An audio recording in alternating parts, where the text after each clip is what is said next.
All right, this Fox Business Alert for you. Foreclosures rising for the first time this year, surging 14% in the last quarter. And my next guest says, believe it or not, that is actually good news. A realtor, Tanya Marchiol, here to explain. How would that work then? How is that good news? Well, I like the way you put that. Both the good news and the bad news is that foreclosures are up.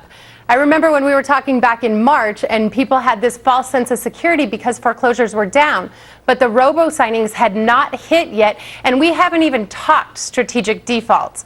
So right now, I say flood the market with these foreclosures. Free enterprise is taking over. In the markets where people really, where the foreclosures went way up and they're starting to level off, we're going to get more people coming in to buy. Arizona is the perfect example of that.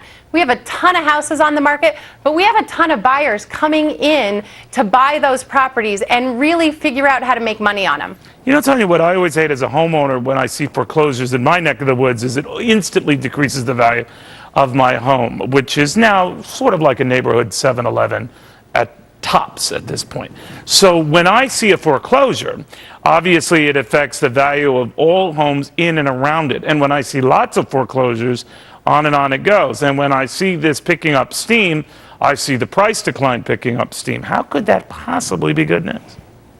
So you and I and a lot of people are in the same situation when it comes to strategic default. I love my house. It was an emotional buy for me. That's where I spend every night. You're probably the same, right? So I'm probably $150,000 upside down in my house. So by the end of 2012, I am going to have to make a financial decision as to whether or not I am going to stay there, because the house next door is less and I could go buy that one. Really? It is a tough decision. Absolutely. So, but if that's happening exponentially across the country, especially in these once hot markets that are down 30, 40, 50% from their highs, and let's say you're right, the foreclosure activity picks up. I understand where you're coming from, that this frenetic activity actually, speeds up the day. We get this all sorted out, but we could see probably another 20% drop in prices at this rate, if that's the case. Here's where I disagree. Here's where I disagree with you. We are seeing the free market pick these foreclosures up so fast, at least in the Phoenix market and other markets,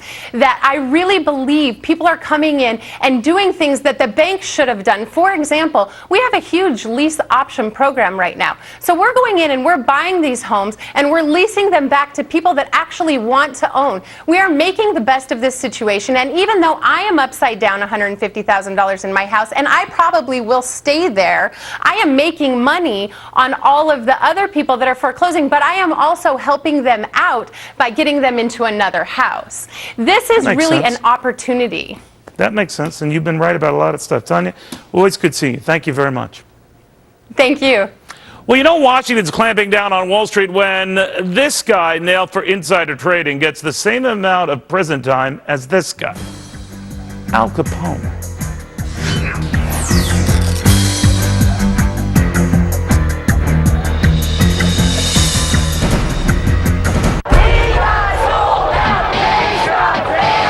Protesters say, down with big government, big spending, and big profits. Okay, but is any of this having any big impact? John is talking dollars and making sense. Tonight, the smart money is on Stossel.